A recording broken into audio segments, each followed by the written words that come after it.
Good morning. My name is Eric Lee, and I was born here. But nope, I wasn't born there. This was where I was born. Shanghai at the height of the Cultural Revolution. My grandmother tells me that she heard the sound of gunfire along with my first cries. When I was growing up, I was told a story that explained all I ever needed to know about humanity. It went like this. All human societies develop in linear progression, beginning with primitive society, then slave society, feudalism, capitalism, socialism, and finally, guess where we end up? Communism! Sooner or later, all of humanity, regardless of culture, language, nationality, will arrive at this final stage of political and social development. The entire world's peoples be unified in this paradise on earth and live happily ever after. But before we get there, we're engaged in a struggle between good and evil, the good of socialism against the evil of capitalism, and the good shall triumph. That, of course, was the meta-narrative distilled from the theories of Karl Marx, and the Chinese bought it. We were taught that grand story day in and day out. It became part of us, and we believed in it. The story was a bestseller. About 1/3 of the entire world's population lived under that meta-narrative. Then the world changed overnight.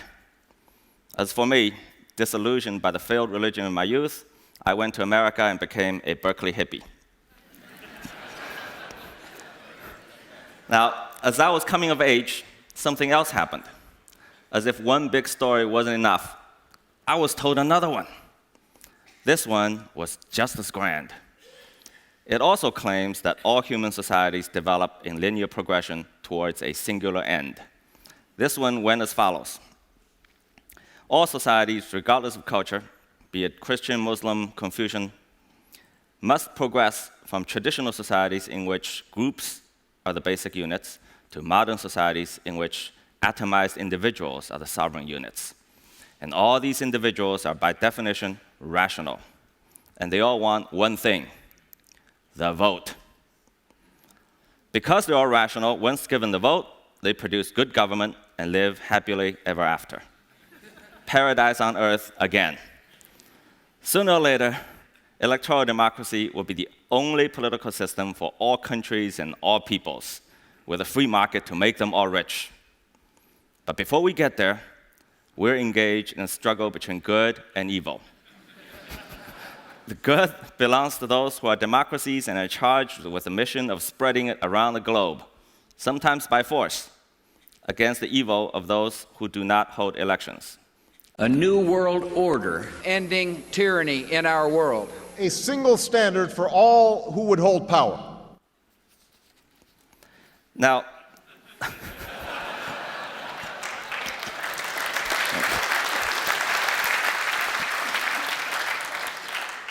this story also became a bestseller. According to the Freedom House, the number of democracies went from 45 in 1970 to 115 in 2010. In the last 20 years, Western elites tirelessly trotted around the globe selling this prospectus. Multiple parties fight for political power and everyone voting on them as the only path to salvation to the long-suffering developing world. Those who buy the prospectus are destined for success. Those who do not are doomed to fail. But this time, the Chinese didn't buy it. Fool me once. Now, the rest is history. In just 30 years, China went from one of the poorest agricultural countries in the world to its second largest economy. 650 million people were lifted out of poverty. 80% of the entire world's poverty alleviation during that period happened in China. In other words, all the new and old democracies put together amounted to a mere fraction of what a single one-party state did without voting. See, I grew up on this stuff, food stamps. Meat was rationed to a few hundred grams per person per month at one point. Needless to say, I ate all my grandmother's portions. So I asked myself, what's wrong with this picture? Here I am in my hometown, my business growing leaps and bounds, entrepreneurs are starting companies every day, Middle class is expanding in speed and scale unprecedented in human history. Yet, according to the grand story, none of this should be happening. So I went and did the only thing I could. I studied it. Yes, China is a one-party state run by the Chinese Communist Party, the party, and they don't hold elections. 3 assumptions are made by the dominant political theories of our time. Such a system is operationally rigid, politically closed, and morally illegitimate. Well, the assumptions are wrong. The opposites are true. Adaptability, meritocracy, and legitimacy are the 3 defining characteristics of China's one-party system. And most political scientists will tell us that a one-party system is inherently incapable of self-correction. It won't last long because it cannot adapt. Well, here are the facts. In 64 years of running the largest countries in the world, the range of the party's policies has been wider than any other country in recent memory. From radical land collectivization to the Great Leap Forward, then privatization of farmland, then the Cultural Revolution, then Deng Xiaoping's market reform. Deng's successor Jiang Zemin took the giant political step of opening up party membership to private business people, something unimaginable during Mao's rule. So the party self-corrects in rather dramatic fashions. Institutionally, new rules get enacted to correct previous dysfunctions. For example, term limits. Political leaders used to retain their positions for life, and they used that to accumulate power and perpetuate their rules. Mao was the father of modern China, yet his prolonged rule led to disastrous mistakes. So the party instituted term limits with mandatory retirement age of 68 to 70. One thing we often hear is political reforms have lagged far behind economic reforms, and China is in dire need of political reform. But this claim is a rhetorical trap hidden behind a political bias. See, some have decided a priori what kinds of changes they want to see, and only such changes can be called political reform. The truth is, political reforms have never stopped. Compared with 30 years ago, 20 years ago, even 10 years ago, every aspect of Chinese society, how the country is governed from the most local level to the highest center, are unrecognizable today. Now, such changes are simply not possible without political reforms of the most fundamental kind. Now, I would venture to suggest the party is the world's leading expert in political reform. The second assumption is that in a one-party state, power gets concentrated in the hands of the few, and bad governance and corruption follow. Indeed, corruption is a big problem, but let's first look at the larger context. Now, this may be counterintuitive to you. The party happens to be one of the most meritocratic political institutions in the world today. China's highest ruling body, the Politburo, has 25 members. In the most recent one, only 5 of them came from background of privilege, so-called princelings. The other 20, including the president and the premier, came from entirely ordinary backgrounds. In the larger central committee of 300 or more, the percentage of those who were born into power and wealth was even smaller. The vast majority of senior Chinese leaders worked and competed their way to the top. Compare that with the ruling elites in both developed and developing countries, I think you'll find the party being near the top in upward mobility. The question then is, how could that be possible in a system run by one party? Now we come to a powerful political institution, little known to Westerners, the party's organization department. The department functions like a giant human resource engine that will be the envy of even some of the most successful corporations. It operates a rotating pyramid made up of 3 components: civil service, state-owned enterprises, and social organizations like a university or a community program. They form separate yet integrated career paths for Chinese officials. They recruit college grads into entry-level positions in all 3 tracks, and they start from the bottom, called Keyuan. Then they could get promoted through 4 increasingly elite ranks: Fu Ke, Ke, Fu Chu, and Chu. Now, these are not moves from karate kids, okay? It's serious business. The range of positions is wide, from running healthcare in a village to foreign investment in a city district to manager in a company. Once a year, the department reviews their performance. They interview their superiors, their peers, their subordinates. They vet their personal conducts. they conduct public opinion surveys, then they promote the winners. Throughout their careers, these cadres can move through and out of all three tracks. Over time, the good ones move beyond the four base levels to the Fuju and Ju levels. There, they enter high officialdom. By that point, a typical assignment would be to manage a district with population in the millions or a company with hundreds of millions of dollars in revenue. Just to show you how competitive the system is, in 2012, there were 900,000 Fu Ke and Ke levels, 600,000 Fu Chu and Chu levels, and only 40,000 Fu Ju and Ju levels. After the Ju levels, the best few move further up several more ranks and eventually make it to the Central Committee. The process takes 2 to 3 decades. Does patronage play a role? Yes, of course. But merit remains the fundamental driver. In essence, the organization department runs a modernized version of China's centuries-old Mandarin system.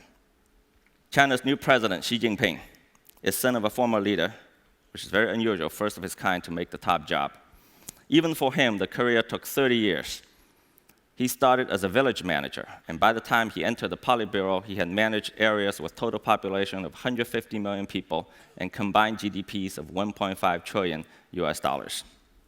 Now, please don't get me wrong, okay? This is not a put down of anyone, it's just a statement of fact. George W. Bush, remember him? This is not a put down.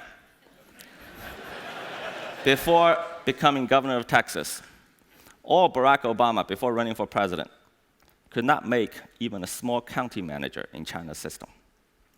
Winston Churchill once said that democracy is a terrible system except for all the rest. Well, apparently he hadn't heard of the organization department. Westerners always assume that multi-party election with universal suffrage is the only source of political legitimacy. I was asked once, the party wasn't voted in by election. Where is the source of legitimacy? I said, how about competency? We all know the facts. In 1949, when the party took power, China was mired in civil wars, dismembered by foreign aggression. Average life expectancy at that time, 41 years old. Today, it's the second largest economy in the world, an industrial powerhouse, and its people live in increasing prosperity. Pew Research polls Chinese public attitudes, and here are the numbers in recent years. Satisfaction with the direction of the country, 85%. Those who think they're better off than 5 years ago, 70%. Those who expect the future to be better, a whopping 82%. Financial Times polls global youth attitudes, and these numbers, brand new, just came from last week. 93% of China's Generation Y are optimistic about their country's future. Now, if this is not legitimacy, I'm not sure what is. In contrast, most electoral democracies around the world are suffering from dismal performance. I don't need to elaborate for this audience how dysfunctional it is from Washington to European capitals. With a few exceptions, the vast number of developing countries that have adopted electoral regimes are still suffering from poverty and civil strife. Governments get elected, and then they fall below 50% approval in a few months and stay there and get worse until the next election. Democracy is becoming a perpetual cycle of elect and regret. At this rate, I'm afraid it is democracy, not China's one-party system, that is in danger of losing legitimacy. Now, I don't want to create the misimpression that China is hunky-dory on way to some kind of superpowerdom. The country faces enormous challenges. Social and economic problems that come with wrenching change like this are mind-boggling. Pollution is one, food safety, population issues. On the political front, the worst problem is corruption. Corruption is widespread and undermines the system and its moral legitimacy. But most analysts misdiagnose the disease. They say that corruption is a result of the one-party system, and therefore, in order to cure it, you have to do away with the entire system. But a more careful look would tell us otherwise. Transparency International ranks China between 70 and 80 in recent years among 170 countries, and it's been moving up. India, the largest democracy in the world, 94 and dropping. For the 100 or so countries that are ranked below China, more than half of them are electoral democracies. So if election is the panacea for corruption, how come these countries can't fix it? Now, I'm a venture capitalist. I make bets. It wouldn't be fair to end this talk without putting myself on the line and making some predictions. So here they are. In the next 10 years, China will surpass the US and become the largest economy in the world. Income per capita will be near the top of all developing countries. Corruption will be curbed, but not eliminated, and China will move up 10 to 20 notches to above 60 in TI ranking. Economic reform will accelerate, political reform will continue, and the one-party system will hold firm. We live in the dusk of an era. Meta-narratives that make universal claims failed us in the 20th century and are failing us in the 21st. Meta-narrative is the cancer that is killing democracy from the inside. Now, I want to clarify something. I'm not here to make an indictment of democracy. On the contrary, I think democracy contributed to the rise of the West and the creation of the modern world. It is the universal claim that many Western elites are making about their political system, the hubris that is at the heart of the West's current ills. If they would spend just a little less time on trying to force their way onto others and a little bit more on political reform at home, they might give their democracy a better chance. China's political model will never supplant electoral democracy because, unlike the latter, it doesn't pretend to be universal. It cannot be exported. But that is the point precisely. The significance of China's example is not that it provides an alternative, but the demonstration that alternatives exist. Let us draw to a close this era of meta-narratives. Communism and democracy may both be laudable ideals, but the era of their dogmatic universalism is over.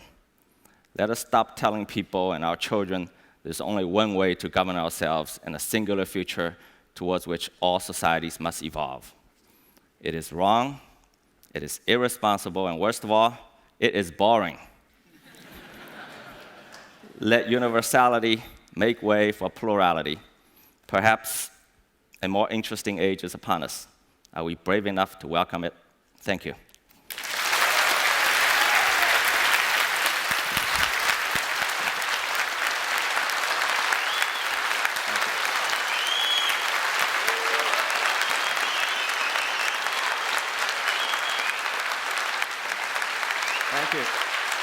Thank you. Thanks. Eric, stay with me for a couple of minutes because I want to ask you a couple of questions. Okay. I think many here and in general in Western countries would agree with your statement about analysis of democratic systems becoming dysfunctional, but at the same time, many would kind of find unsettling the thought that there is an unelected authority that without any form of oversight or consultation decides what the national interest is. What is the mechanism in the Chinese model that allows people to say, actually, the national interest as you defined it is wrong? You know, Frank Fukuyama, the political scientist, called the Chinese system responsive authoritarianism. It's not exactly right, but I think it comes close. So I know this, the largest public opinion survey company in China. Okay. Do you know who their biggest client is? The Chinese government. Not just from the central government, the city government, provincial government, to the most local neighborhood districts. They conduct surveys all the time. Are you happy with the garbage collection? Are you happy with the general direction of the country? So there is, in China, there's a different kind of mechanism to be responsive to the demands and the thinking of the people. My point is, I think we should get unstuck from the thinking that there's only one political system, election, that could make it responsive. I'm not sure, actually, elections produce responsive government anymore in the world. One of the features, many seem to agree, one of the features of a democratic system is a space for civil society to express itself. And you have shown figures about the support that the government and the authorities have in China, but then you've just mentioned other elements like big challenges, and there are, of course, a lot of other data that go in a different direction. Tens of thousands of unrest and protests and environmental protests, etc. So you seem to suggest that the Chinese model doesn't have a space outside of the party for civil society to express itself. There's a vibrant civil society in China, whether it's environment or what have you, but it's different. You wouldn't recognize it. because by Western definition, a so-called civil society has to be separate or even in opposition to the political system. But that concept is alien for Chinese culture. For thousands of years, you have civil society, yet they are consistent and coherent and part of a political order. And I think it's a big cultural difference. Eric, thank you for sharing Thank this you. with that. Thank you.